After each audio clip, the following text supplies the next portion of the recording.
આકાશવાણી અમદાવાદ વડોદરા પ્રાદેશિક સમાચાર મિત્તલ પટેલ વાંચે છે. સૌપ્રથમ મુખ્ય સમાચાર. આ વર્ષે દિવાળીની રજાઓમાં રાજ્યના 16 પ્રવાસન અને યાત્રાધામની 16,70,000 લોકોએ મુલાકાત લીધી. રાજ્યપાલ આચાર્ય દેવવ્રતે ભારતીય બંધારણ દિવસ અને રાષ્ટ્રીય અખંડતાના શપથ લેવડાવ્યા. ગુજરાત જાહેર સેવા આયોગ દ્વારા લેવામાં આવનારી રાજ્ય વેરા નિરીક્ષક અધિકારીની પરીક્ષામાં ઉમેદવારોએ સંમતિપત્રક ભરવું પડશે. રાજ્યમાં આગામી 2 દિવસમાં લઘુત્તમ તાપમાનમાં વધારો થવાની હવામાન વિભાગની આગાહી અને પાટણની ઉત્તર ગુજરાત યુનિવર્સિટી ખાતે આજથી બહેનો માટેની વેસ્ટ ઝોન આંતર યુનિવર્સિટી ટેનિસ સ્પર્ધાનો પ્રારંભ. સમાચાર વિગતવાર. આ વર્ષે દિવાળીની 20 દિવસની રજાઓમાં રાજ્યના 16 પ્રવાસન અને યાત્રાધામની 16,70,000 લોકોએ મુલાકાત લીધી હતી. અમદાવાદના કાંકરિયા પરિસરની 5.5 લાખથી વધુ પ્રવાસીઓએ મુલાકાત લીધી હતી. પ્રસિદ્ધ યાત્રાધામ દ્વારકામાં 13 લાખથી વધુ લોકો દર્શનાર્થે આવ્યા હતા. દેશ વિદેશના પ્રવાસીઓમાં રાજ્યના પ્રવાસન સ્થળો આકર્ષણનું કેન્દ્ર બની રહ્યા છે. રાજ્ય સરકાર દ્વારા પ્રવાસનને વેગ આપવા પ્રવાસીઓ માટે આંતરમાળખાકીય સુવિધાઓ વિકસિત કરવામાં આવી રહી છે, જેના પરિણામે મોટી સંખ્યામાં પ્રવાસીઓ રાજ્યના પ્રવાસન સ્થળોની મુલાકાતે આવી રહ્યા છે. દિવાળીની રજાઓમાં સ્ટેચ્યુ ઓફ યુનિટીની મુલાકાતે 4,90,000, પાવાગઢ મંદિરમાં 8,92,000, અંબાજી મંદિરમાં 12,08,000, ગીર જંગલ સફારીની 1,13,000 પ્રવાસીઓએ મુલાકાત લીધી હતી. દેશ વિદેશના પ્રવાસીઓનું આકર્ષણનું કેન્દ્ર ધોરડો રણોત્સવમાં પણ આ વખતે મોટી સંખ્યામાં મુલાકાતીઓ આવી રહ્યા છે. આકાશવાણી અમદાવાદના સમાચાર વિભાગથી અનિલ પટેલ. પોરબંદરથી અમારા પ્રતિનિધિ મહેશ લુક્કા જણાવે છે કે દિવાળી બાદ શરૂ થયેલ પોરબંદરના બરડા જંગલ સફારીનો અત્યાર સુધીમાં વિદેશી નાગરિક સહિત મોટી સંખ્યામાં પ્રવાસીઓએ લાભ લીધો હતો. રાજ્યપાલ આચાર્ય દેવવ્રતે ભારતીય બંધારણ દિવસ અને રાષ્ટ્રીય અખંડતાના શપથ લેવડાવ્યા. શ્રી દેવવ્રતે આજે ગાંધીનગર ખાતે દેશભરમાં ઉજવાઈ રહેલા સાંપ્રદાયિક સદભાવ અભિયાન સપ્તાહની ઉજવણી અંતર્ગત રાજભવનના અધિકારીઓ અને કર્મચારીઓને દેશની આઝાદી તથા અખંડતા જળવાઈ રહે તે માટે સમર્પિત થઈને સેવારત રહેવાના શપથ લેવડાવ્યા હતા. રાજ્યપાલે આવતીકાલે 26 નવેમ્બર બંધારણ દિવસ સંદર્ભે ભારતને સંપૂર્ણ પ્રભુત્વ સંપન્ન સમાજવાદી પંથનિરપેક્ષ લોકતંત્રાત્મક ગણરાજ્ય બનાવવા અને નાગરિકોને રાષ્ટ્રની એકતા અને અખંડતા સુનિશ્ચિત કરતી ભાઈચારાની ભાવનાની અભિવૃદ્ધિ માટે સંકલ્પબદ્ધ રહેવાના શપથ લેવડાવ્યા હતા. સમગ્ર દેશમાં દર વર્ષે 26મી નવેમ્બરને ભારતીય બંધારણ દિવસ તરીકે ઉજવવામાં આવે છે. બંધારણીય મૂલ્યોને પ્રોત્સાહન આપવા અને બંધારણની જોગવાઈઓથી નાગરિકો માહિતગાર થાય તે માટે વર્ષ 2015માં બંધારણ દિવસની ઉજવણી કરવાનો નિર્ણય લેવામાં આવ્યો હતો.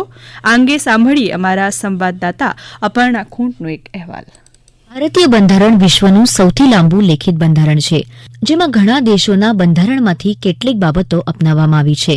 બંધારણમાં મૂળભૂત અધિકારો, નાગરિકોની ફરજો, સરકારની ભૂમિકા, રાષ્ટ્રપતિ, પ્રધાનમંત્રી, રાજ્યપાલ તેમજ મુખ્યમંત્રીની સત્તાઓનો ઉલ્લેખ કરવામાં આવ્યો છે. બંધારણની મૂળ નકલો ટાઈપ કે પ્રિન્ટ કરવામાં નહોતી આવી. તે પ્રેમ બિહારી નારાયણ રાયચંદ્ર દ્વારા હસ્તલિખિત હતું. બંધારણની મૂળ નકલ હિન્દી અને અંગ્રેજીમાં લખવામાં આવી હતી. બંધારણના કુલ 251 પાના છે, જે તૈયાર કરવા માટે 2 વર્ષ 11 મહિના અને 18 દિવસનો સમય લાગ્યો હતો. બંધારણની રચના સમયે તેમાં 398 કલમો, 22 વિભાગ અને 8 અનુસૂચિઓ હતી. બંધારણ ભારત સરકારના લેખિત સિદ્ધાંતો અને ઉદાહરણોનો સમૂહ છે, જે ભારતને એક સાર્વભૌમ, ધર્મનિરપેક્ષ, સમાજવાદી અને લોકશાહી રાષ્ટ્ર જાહેર કરે છે અને પોતાના નાગરિકોની સમાનતા, સ્વતંત્રતા અને ન્યાયની ખાતરી આપે છે. ભારતના પ્રથમ કાયદામંત્રી ડોક્ટર બાબાસાહેબ આંબેડકર બંધારણ સમિતિના અધ્યક્ષ હતા. તેમને ભારતીય બંધારણના નિર્માતા કહેવામાં આવે છે. અપર્ણા ખૂંટ, આકાશવાણી સમાચાર, અમદાવાદ. ગુજરાત જાહેર સેવા આયોગ દ્વારા લેવામાં આવનારી રાજ્ય વેરા નિરીક્ષક અધિકારી પરીક્ષામાં ઉમેદવારોએ સંમતિપત્રક ભરવું પડશે. ગુજરાત જાહેર સેવા આયોગના ચેરમેન હસમુખ પટેલે ગાંધીનગરમાં પત્રકારો સાથેની વાતચીતમાં કહ્યું હતું કે તાજેતરમાં લેવામાં આવેલી કેટલીક પરીક્ષાઓમાં વિદ્યાર્થીઓની સંખ્યામાં ઘટાડો જોવા મળ્યો છે, જેનાથી સરકારના પૈસા અને સમય વેડફાય છે, જેના પરિણામે આ પરીક્ષામાં સંમતિપત્રક લેવાનું નક્કી કરવામાં આવ્યું છે. રાજ્ય વેરા અધિકારીની જે ભરતી 22 ડિસેમ્બરે થવાની છે, એ ભરતીમાં આપણે સંમતિપત્રક લેવાનો નિર્ણય કર્યો છે. જે ઉમેદવારો ખરેખર પરીક્ષા આપવા માંગતા હોય એટલા જ ઉમેદવારો સંમતિપત્રક ભરે. સંમતિપત્રકની વિગતવારની સૂચનાઓ વેબસાઇટ પર મૂકવામાં આવી છે અને અત્યારે એ ચાલુ કરી દેવામાં આવી છે અને 2 તારીખે 10 વાગ્યા સુધીમાં ઉમેદવારો પોતાના સંમતિપત્રકો ભરી શકશે. જે ઉમેદવારો સંમતિપત્રક ભર્યા નહીં હોય એ પોતાનો કોલ લેટર ડાઉનલોડ નહીં કરી શકે અને પરીક્ષા આપી શકશે નહીં. આ સમાચાર આપ આકાશવાણીના અમદાવાદ વડોદરા કેન્દ્ર પરથી સાંભળી રહ્યા છો. આ સમાચાર આપ અમારી YouTube channel AIR news Gujarat પર પણ સાંભળી શકશો. વધુ સમાચાર માટે આપ અમારા એક્સ હેન્ડલ AIR_ABAT ને ફોલો કરી શકો છો. અમદાવાદની ખ્યાતિ હોસ્પિટલ ગેરરીતિ મામલે આરોપી ડોક્ટર પ્રશાંત વજીરાણીને 7 દિવસના રિમાન્ડ બાદ અમદાવાદ ગ્રામીણ કોર્ટમાં રજૂ કરાયા હતા. કોર્ટે આરોપી ડોક્ટરને ન્યાયિક અટકાયતમાં લેવાનો આદેશ કર્યો છે. ખ્યાતિ હોસ્પિટલ મામલે ફક્ત ડોક્ટર પ્રશાંત વજીરાણીની જ ધરપકડ કરવામાં આવી છે. આ મામલે 7 પૈકી હજી 6 આરોપીઓ ફરાર છે. રાજ્યના શિક્ષણ વિભાગ દ્વારા ધોરણ 9ના વિદ્યાર્થીઓ માટેની પ્રખરતા શોધ કસોટી આગામી 30મી જાન્યુઆરી 2025ના રોજ લેવામાં આવશે. પ્રખરતા શોધ કસોટીના આવેદનપત્ર આવતીકાલથી 10મી ડિસેમ્બર સુધી ગુજરાત માધ્યમિક શિક્ષણ બોર્ડની વેબસાઇટ GSEB.org અથવા પ્રખરતા.GSEB.org પરથી ઓનલાઈન ભરી શકાશે. પરીક્ષા માટે આવેદનપત્ર ભરનારે બેંક ખાતા મુજબનું નામ, બેંક ખાતા નંબર, બેંકની શાખા, IFSC કોડ વગેરેની વિગતો ભરવાની રહેશે. પરિણામ જાહેર થયા બાદ મેરિટમાં આવનાર વિદ્યાર્થીઓને પુરસ્કારની રકમ બેંક ખાતામાં જમા કરવામાં આવશે.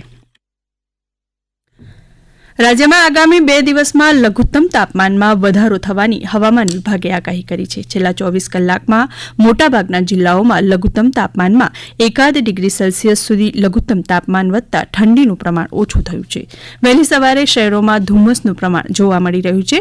આજે સૌથી ઓછું તાપમાન 13 ડિગ્રી સેલ્સિયસ નલિયામાં નોંધાયું હતું. પાટણની હેમચંદ્રાચાર્ય ઉત્તર ગુજરાત યુનિવર્સિટી ખાતે આજથી બહેનો માટેની વેસ્ટ ઝોન આંતર યુનિવર્સિટી ટેનિસ સ્પર્ધાનો પ્રારંભ થયો છે.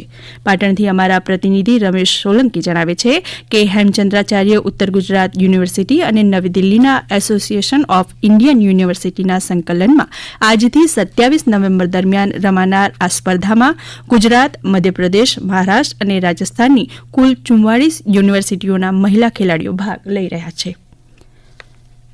ગુજરાત રાજ્ય પ્રાથમિક શિક્ષક સંઘે સરકારના 4 મંત્રીશ્રીનું સન્માન કર્યું હતું. રાજ્ય પ્રાથમિક શિક્ષક સંઘ દ્વારા આજે ગાંધીનગરની સ્ટાફ ટ્રેનિંગ કોલેજ ખાતે વર્ષ 2005 પહેલાના શિક્ષકોને રાજ્ય સરકાર દ્વારા જૂની પેન્શન યોજના સહિત અન્ય ભથ્થા આપવા બદલ મંત્રી ઋષિકેશ પટેલ, જગદીશ વિશ્વકર્મા, પ્રફુલ્લ પાનસેરિયા અને કુબેર ડિંડોરનો સન્માન કાર્યક્રમ યોજાયો હતો.